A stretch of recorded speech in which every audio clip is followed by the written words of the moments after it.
नमस्कार, छायाज रेसिपीजमध्ये आज आपण मुगापासून खूपच मस्त असा नाश्ता बनवणार आहोत आणि याबरोबर वेगळी अशी टोमॅटोची चटणीसुद्धा बनवणार आहोत. तर लगेच बनवायला सुरुवात करूया. इथे मी अर्धा कप मूग स्वच्छ धुतले 2 ते 3 वेळा आणि नंतर हे मी 4 तास असे पाण्यामध्ये भिजत ठेवले होते. तुम्हाला जर सकाळी नाश्ता बनवायचा असेल तर तुम्ही हे रात्रभर भिजत ठेवू शकता आणि सकाळी यापासून हा नाश्ता बनवू शकता. यातलं मी सगळं पाणी आता काढून टाकलं आहे. आता हे आपल्याला वाटून घ्यायचे आहेत. तर हे सगळे मूग मी मिक्सरच्या भांड्यामध्ये काढून घेते.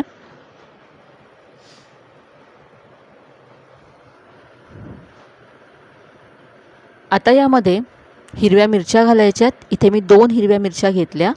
यानंतर यामध्ये 3 ते 4 लसणाच्या पाकळ्या घालायच्या आहेत. यानंतर अर्धा इंच आलं इथे मी तुकडे करून घेतलं आहे. यानंतर यामध्ये अर्धा चमचा जिरं घालायचं आहे आणि आता यामध्ये पाणी घालून हे आपल्याला वाटून घ्यायचं आहे. अगदी बारीक असं हे वाटण तयार करून घ्यायचं आहे. तर यामध्ये मी साधारण अर्धी वाटी पाणी घातलं आणि हे वाटूया आणि वाटताना लागेल तसं आणखी यामध्ये पाणी घालायचं आहे. तर पहा, इथे वाटताना मी आणखी यामध्ये थोडं पाणी घातलं आणि असं हे वाटून घेतलं आहे. इथे तुम्ही पाहू शकता अगदी बारीक असं हे मी वाटून घेतलं आहे. पहा, आता हे तयार वाटण आपण एका बाउलमध्ये काढून घेऊया. मिक्सरच्या भांड्यामध्ये पाणी घालून ते सुद्धा यामध्ये मी काढून घेतलं आहे. आता यामध्ये आपण पुढचं साहित्य घालूया. यामध्ये मी 2 चमचे तांदळाचं पीठ घालते. तुमच्याकडे जर घरी तांदळाचं पीठ नसेल तर जेव्हा आपण मूग भिजत घातले तर त्याबरोबरच तुम्ही इथे 2 चमचे तांदूळ भिजत घाला. म्हणजे तुम्हाला तांदळाचं पीठ नंतर घालायची गरज लागणार नाही यामध्ये. आता यामध्ये 2 चमचे रवा घालायचा आहे. तर जाड किंवा बारीक कोणताही रवा तुम्ही यामध्ये घालू शकता. तर नेहमीचा जो पोहे खाण्याचा चमचा असतो त्याने इथे मी 2 चमचे रवा घातला. आता हे मिक्स करून घेऊया. तांदळाचं पीठ आणि रवा घातल्यानंतर हे असं घट्ट होतं. तर आता यामध्ये आपल्याला पाणी घालावं लागेल. तर यामध्ये मी पाणी घालते आणि हे सगळं मिक्स करून घेते.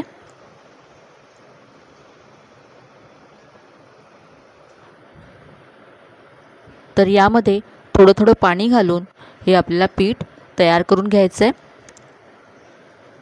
तर इथे पहा, असं हे पीठ तयार करून घेतलं आहे. जास्त पातळ नाही आहे, जास्त घट्टसुद्धा नाही आहे.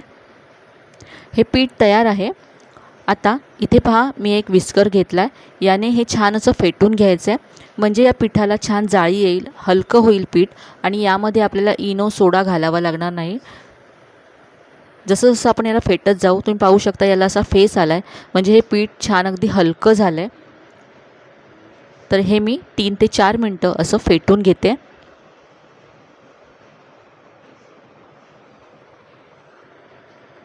तर इथे फेटल्यानंतर पाहू शकता, तुम्हाला पाहूनच कळत असेल हे पीठ अगदी हलकं झालं आहे.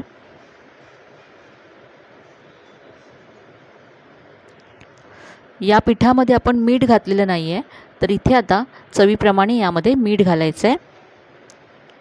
मीठ मिक्स करून घेऊया.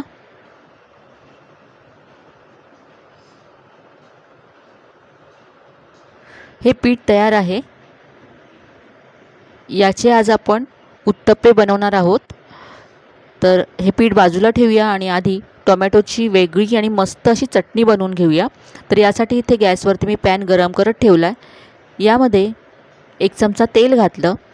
तेल गरम झाल्यानंतर यामध्ये मी 2 पाकळ्या लसूण घातला. यानंतर इथे मी छोट्या आकाराचा एक कांदा यामध्ये घातला उभा चिरून आणि यानंतर एक मध्यम आकाराचा टोमॅटो घातला आहे. शक्यतो टोमॅटो लाल घ्यायचा म्हणजे चटणीला रंग छान येतो. यामध्ये मी नंतर लाल तिखट घालणार आहे. त्यामुळे इथे मी लाल मिरच्या नाही घातल्यात. तुमच्याकडे जर लाल मिरच्या असतील तर तुम्ही टोमॅटोबरोबर लाल मिरच्यासुद्धा इथे घालू शकता. टोमॅटो आणि कांदा पटकन सॉफ्ट होण्यासाठी इथे मी चवीप्रमाणे मीठ घातलं आणि आता हे सगळं आपण असं सॉफ्ट होईपर्यंत परतून घेऊया. हे सगळं असं सॉफ्ट झालं आहे. गॅस बंद केला आणि हे मिक्सरच्या भांड्यामध्ये काढून घेतलं. आता यामध्ये मी चवीप्रमाणे लाल तिखट घातलं आणि पाणी घालून ही चटणी वाटून घेतली. ही तयार चटणी आता बाउलमध्ये काढून घ्यायची आहे. आणि आता चटणीवर घालण्यासाठी फोडणी तयार करूया। तर इथे मी तडका पॅनमध्ये 1 चमचा तेल गरम करून घेतलं आहे। यामध्ये पाव चमचा मोहरी घालायची आणि थोडासा कढीपत्ता घालायचा आहे। ही तयार फोडणी आता चटणीवरती घालूया। फोडणीमुळे चटणी आणखी खमंग होते। तर खोबऱ्याशिवायची ही मस्त अशी टोमॅटोची चटणी नक्की करून पहा, चवीला खूप छान लागते। चटणी तयार आहे। आता आपण उत्तप्पा बनवूया। तर इथे मी डोसा तवा गरम करून घेतला आहे। यावरती अर्धा चमचा तेल घातलं। तेल थोडंसं असं पसरवून घ्यायचं आहे। आता यावरती 2 चमचे पीठ घालायचं आहे आणि हे असं पसरवायचं आहे। जास्त पातळ करू नका, थोडंसं असं मी पसरवून घेतलं।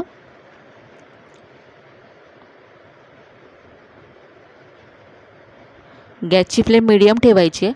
आणि इथे आता मी थोड्याशा भाज्या घेतल्यात, कांदा, टोमॅटो, शिमला मिरची आणि कोथिंबीर घेतले। तर हे पीठ असं ओलसर असतानाच यावरती या भाज्या घालायच्यात, म्हणजे त्या पटकन चिकटतात या पिठाला आणि जेव्हा आपण उलटू उत्तप्पा तेव्हा निघणार नाहीत त्या। तर सगळ्या भाज्या अशा मी थोड्या थोड्या घालून घेते।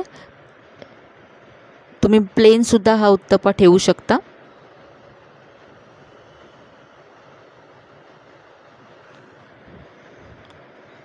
आता हे यावरती मी थोडंसं पनीर घालते आहे।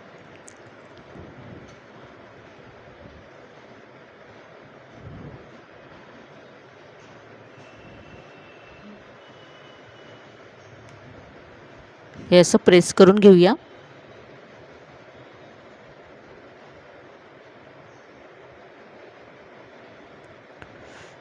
एका बाजूने भाजल्यानंतर याला आपण उलटून घेऊ आणि आता दुसऱ्या बाजूने सुद्धा हा उत्तप्पा आपण भाजून घेऊया। तर इथे मी थोडंसं तेल घालते।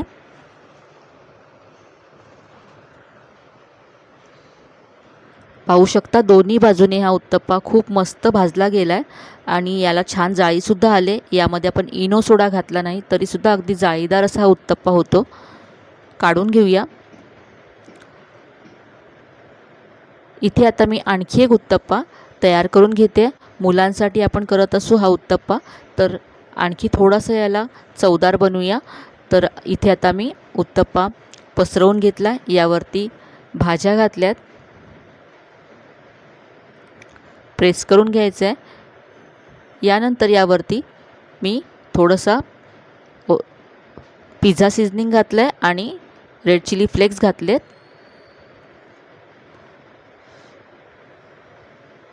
एका बाजूने भाजल्यानंतर उलटून घेतला उत्तप्पा आणि दुसऱ्या बाजूने सुद्धा भाजून घेतला आहे। आता हा उलटल्यानंतर वरून मी चीज घालते किसलेलं।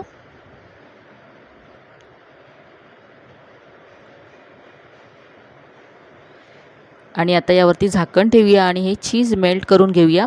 तर मुलांसाठी बनवत असाल तर असा थोडासा चमचमीत त्यांच्यासाठी बनवून तुम्ही देऊ शकता।